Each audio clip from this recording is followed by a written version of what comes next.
Pernah kepikiran nggak gimana caranya lift bisa tahu harus berhenti di lantai yang pas? Atau kok bisa ya AC di rumah kita ngejaga suhu ruangan tetap adem? Nah, jawaban dari semua itu adalah mekatronika. Ini tuh kayak kecerdasan tersembunyi di balik hampir semua alat otomatis yang kita pakai sehari-hari. Oke, selamat datang di dunia mekatronika. Biar nggak kesasar, kita butuh peta kan? Nah, anggap aja diagram ini peta kita. Kelihatannya mungkin rumit, tapi sebenarnya semua ini tuh berdiri di atas 3 pilar utama.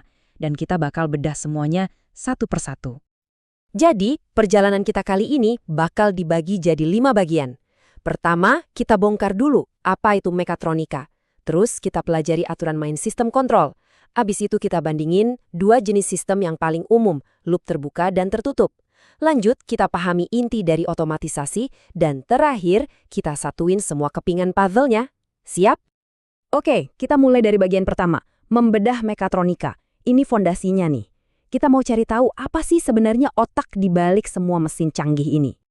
Nah, sekarang kita masuk lebih dalam lagi ke konsep yang paling dasar, yaitu sistem kontrol. Anggap aja ini jantungnya dari semua perangkat mekatronika.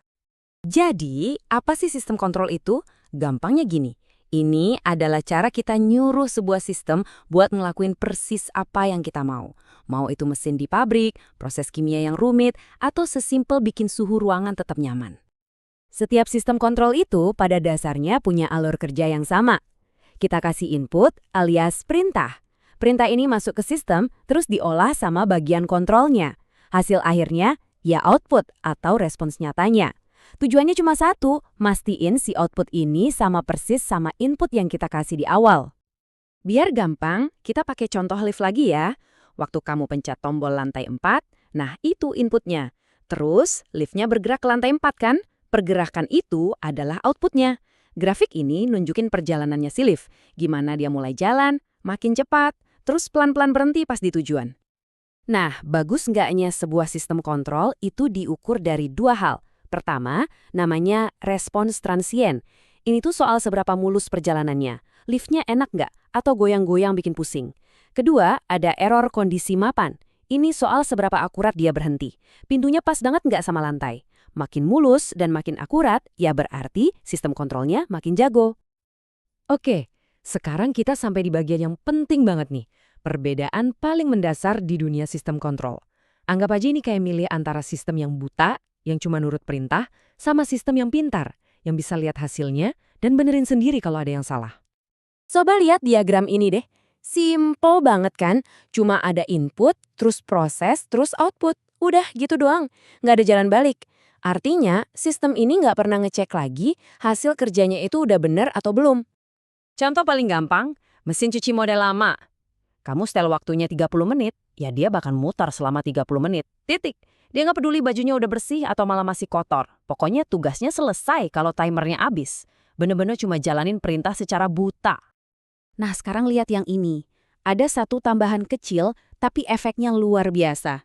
Namanya jalur umpan balik atau feedback. Inilah yang bikin sistem jadi pintar. Jalur ini gunanya buat ngambil info dari output, terus ngelaporin balik ke awal. Jadi sistemnya seolah-olah bisa ngelihat hasil kerjanya sendiri. Contohnya, AC di rumah kita. Dia punya sensor buat ngecek suhu ruangan sekarang. Itu outputnya. Terus, dia bandingin sama suhu yang kamu setel di remote. Itu inputnya. Kalau ruangannya masih kepanasan, kompresornya nyala terus. Kalau udah dingin sesuai setelan, dia berhenti. Cerdas kan? Semua itu berkat adanya umpan balik. Jadi intinya gini, sistem loop terbuka itu emang lebih simpel dan murah. Tapi dia nggak bisa ngatasin gangguan. Kalau loop tertutup, emang lebih ribet dan mahal, tapi jauh lebih pinter dan akurat. Soalnya, dia bisa terus-terusan koreksi diri sendiri. Oke, kita udah ngerti cara ngontrol sistem. Pertanyaan berikutnya, gimana caranya biar sistem itu bisa jalan sendiri tanpa perlu kita tungguin? Nah, disinilah kita masuk ke pilar kedua, esensi otomatisasi. Jadi, kalau mau bikin sistem otomatis, resepnya ada 3. Pertama, butuh sumber daya atau energi biar dia bisa gerak. Kedua, butuh program instruksi alias daftar perintah yang harus diikutin. Dan ketiga, tentu aja, butuh sistem kontrol sebagai otaknya yang ngejalanin semua perintah itu. Nah, ini dia puncaknya. Sekarang kita bakal gabungin semuanya. Kita ambil konsep sistem kontrol yang presisi, terus kita kawinkan dengan sistem otomatis yang mandiri. Hasilnya, puncak dari teknologi mekatronika. Inilah yang kita sebut sistem kontrol otomatis. Ini tujuan akhirnya. Sistem yang nggak cuma jalan sendiri, tapi juga bisa ngontrol dirinya sendiri dengan sangat akurat. Contohnya banyak, printer modern, kamera digital, atau lift-lift canggih di gedung tinggi. Dan inilah cetak biru lengkapnya. Kelihatannya mungkin ribet ya, tapi tenang aja. Kita sebenarnya udah kenal sama semua bagian pentingnya. Anggap aja ini versi lebih detail dari sistem loop tertutup yang tadi kita bahas. Di pusatnya ada controller, inilah otaknya. Jadi pas sistem nemuin ada beda atau error antara yang kita mau sama kenyataannya, info error ini langsung dikirim ke si otak. Tugas controller ini mikir, oke, ada masalah nih, gua harus ngapain ya biar bener lagi.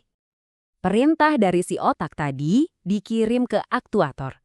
Kalau controller itu otaknya, aktuator ini adalah otoknya. Dia yang nerima perintah dan langsung kerja. Entah itu muterin motor, buka katup, atau nyalain kompresor. Pokoknya dia yang gerak. Dan tentu aja, semua ini nggak akan jalan tanpa adanya mata sistem, yaitu sensor. Komponen inilah kunci dari feedback loop. Tugasnya cuma satu, ngeliatin terus-terusan outputnya, entah itu suhu, posisi, atau kecepatan, terus lapor balik ke pusat. Jadi, kalau kita rangkum, alurnya jadi 4 langkah simpel ini. Sensor melihat, detektor error membandingkan, controller alias si otak memutuskan, dan aktuator alias si otot bertindak. Siklus ini muter terus-menerus buat ngejaga sistem tetap stabil, otomatis, dan akurat. Nah, sekarang kan udah paham cara kerjaannya nih. Coba deh lihat sekeliling kamu. Dari AC di kamar, sistem di mobil, sampai mungkin microwave di dapur. Dunia kita tuh sebenarnya penuh banget sama sistem-sistem cerdas ini. Pertanyaannya, seberapa sering kita sadar kalau mereka lagi kerja buat